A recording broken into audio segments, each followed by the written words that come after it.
by.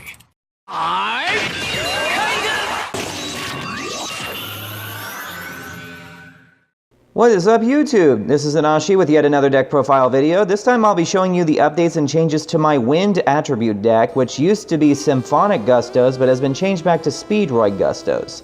The Symphonic Gustos was a fun system to try, but it seems like the Symphonics just does not like the aspect of the Gustos using floaters for most of their power. So I've changed it back to Speedroid Gustos, mainly because the engine for Speedroids has been hit a little bit, and it makes it a little bit more fair in my opinion. So let's see where this goes. Starting off with a small Speedroid engine, we have triple Tackaton board.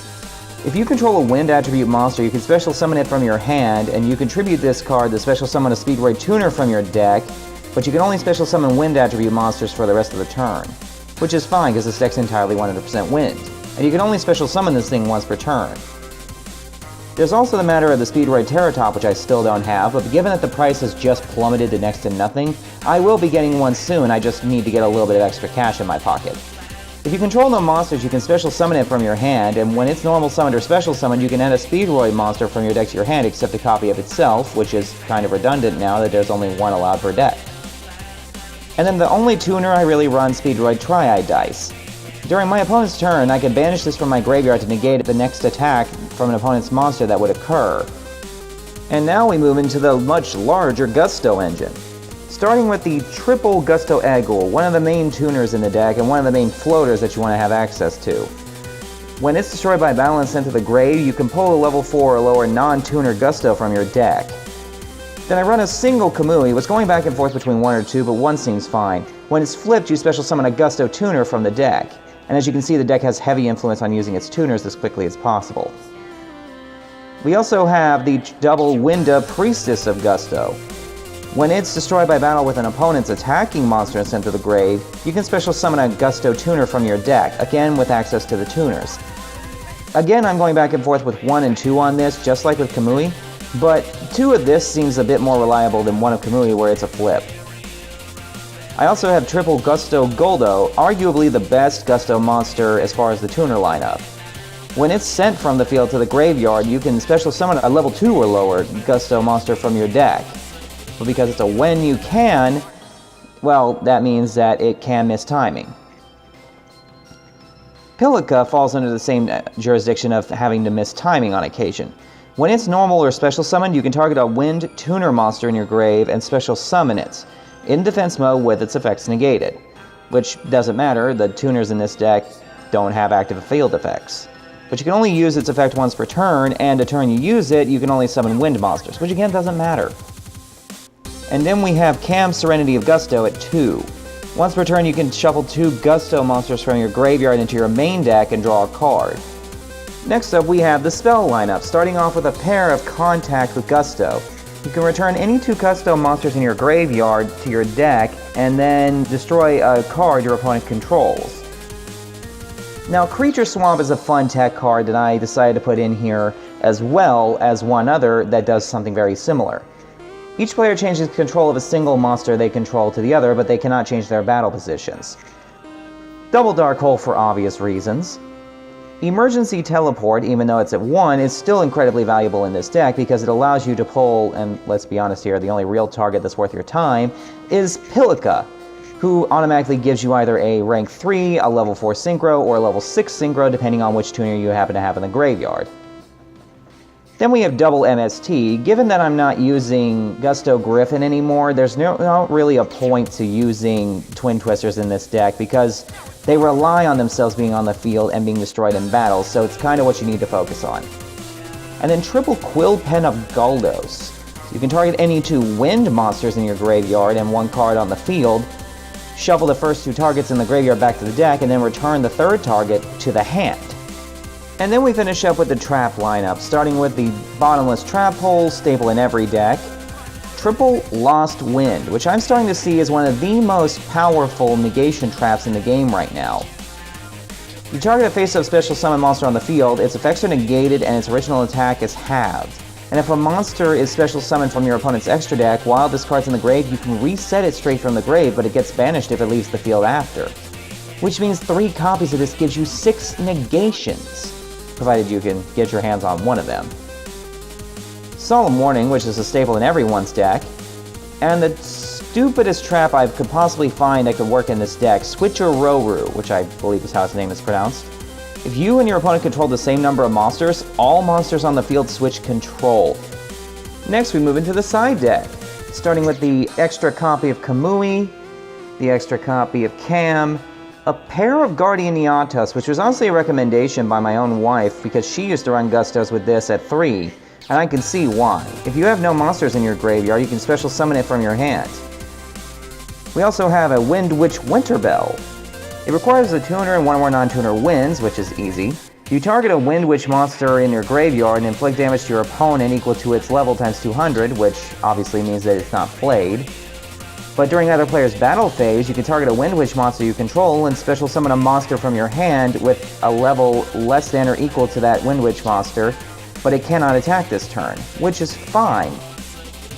I also run a copy of Lightning Chidori, requiring 2 level 4 wind monsters, which is not exactly the easiest thing to pull off in this deck of low-level monsters, but not impossible. When it's summoned, you target a set card your opponent controls and return it to the bottom of the deck, and then once per turn you can detach a material to target a face-up card on your opponent's field, and then return it to the top of the deck.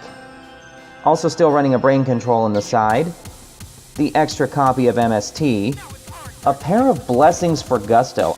You target 2 Gusto monsters in your graveyard and a third target after. Send the first 2 targets to the deck and then special summon the third. So it gives you a chance to reuse your Gustos and it lets you put them in whatever mode you want, which means that it's a lot more flexible than Call the Haunted. Compulsory. Memory Loss, and yes, I don't have Fiendish Chain because, well, Lost Wind kind of takes care of the job. Storming Mirror Force over regular Mirror Force, because when an opponent's monster declares an attack, you return all their attack position monsters to the hand, and Torrential Tribute. And then finally we finish up with the extra deck, which is incredibly diverse for this deck. Starting off, we have a Digusto Falcos. Now I want to point out that each Gusto Synchro monster has the same requirements of a tuner and 1 or more non-tuner Gusto monsters. This one says that when it's Synchro summoned, all Gusto monsters currently on the field gain 600 attack points. And that includes your opponent monster, so you need to be wary using this if you've already given your opponent a tuner. Old Entity Hastor is the generic 4-star for the deck. If it's sent from the field to the graveyard, you can target an opponent's monster and equip it with this card. It's basically Fiendish Chain at that point. But if this card goes from the field to the graveyard again, then you get to take control of that opponent's monster and all of its attacking and effects are unlocked. For the 5 stars, we have Digusto Guldos, who allows you to return 2 Gusto monsters from your graveyard back to the main deck and target a face-up monster your opponent controls and destroy it. For the non-Gusto option, we have High Speedroid Chambara. Its effect is that it can attack a second time each battle phase. At the start of the damage step, if it attacks, or if it battles rather, it gains 200 attack points permanently, and if it's sent from the field to the grave, you can target a banished Speedroid card and add it to your hand, which means that it's probably going to be your Triad die. For the 6 stars, we have a pair of Digustos Freeze, and I'm not going to lie, the level 6s are the easiest thing in this deck to get into. Now, when it's Synchro Summoned, you can target a Gusto card in your grave and put it back in your hand. Your opponent takes all battle damage with Gusto monsters, and this card cannot be destroyed in battle. Anybody who's played Gustos in the good old days from when it first came out knows about the Gusto Floater Hell combo, the original one, where you summon a tuner with this thing on the field, ram it into your opponent's monsters, they take all that damage, and then summon a new tuner in its place, and then just rinse and repeat until you run out of the ability to do so. There's also the Stardust Charge Warrior, which is my generic 6. When it's Synchro Summoned, you get to draw a card, and you can attack all your opponent's monsters that are special summoned once per turn.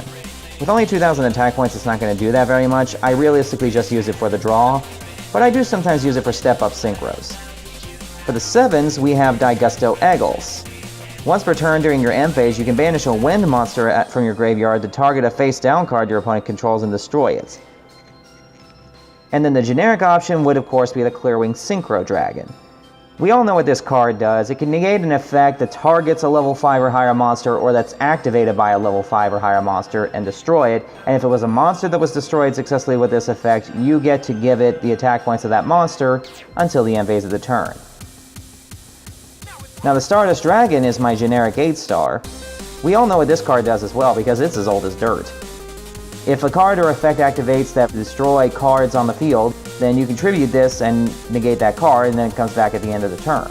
I'll probably replace this with Crystal Wing if I happen to get it, although I could replace Mistworm with the Crystal Wing, since it has a much harder summoning requirement of 1 tuner and 2 or more non-tuner monsters. If it's Synchro Summon though, you get to take up to 3 cards your opponent controls and return them to the hand. So arguably it's a great card still, it's just Crystal Wing might be better. Going into the Xyz engine, we have Use the Rhythm the String Djinn.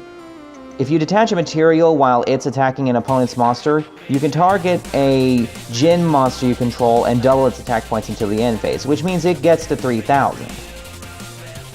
There's also the matter of Totem Bird, which is not as useful anymore, but you can detach 2 materials from it to negate a spell trap, and if it's without materials it loses 300 attack points, but it's really just my Evel's Arlagia for the deck. For the 4s we have Castel the Skyblaster Musketeer. You can detach a material to target a face-up card and turn it face down, or you can detach 2 to target a face-up card and return it to the deck. And then finally we have Gusto Emerald. Once per turn you can detach a material and either special summon a normal monster from your graveyard, which nobody does, or you can return 3 monsters in your graveyard back to the deck and then draw a card, which is the whole point of running this card. And that is the deck. Honestly, I've appreciated the idea of the Gusto archetype for the longest time, ever since it came out. It was one of my favorite wind attribute decks ever to play. The idea of being able to continuously inhibit your opponent's ability to attack you directly and continuously summon new floaters and tuners to the field for your next turn plays always seemed really appealing to me, and this deck is literally the pinnacle of that.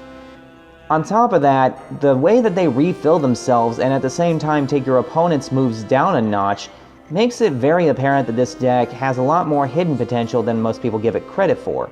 I hope you guys like the deck profile, and if you can think of any way that I can improve this Gusto deck any further than I already have, feel free to let me know.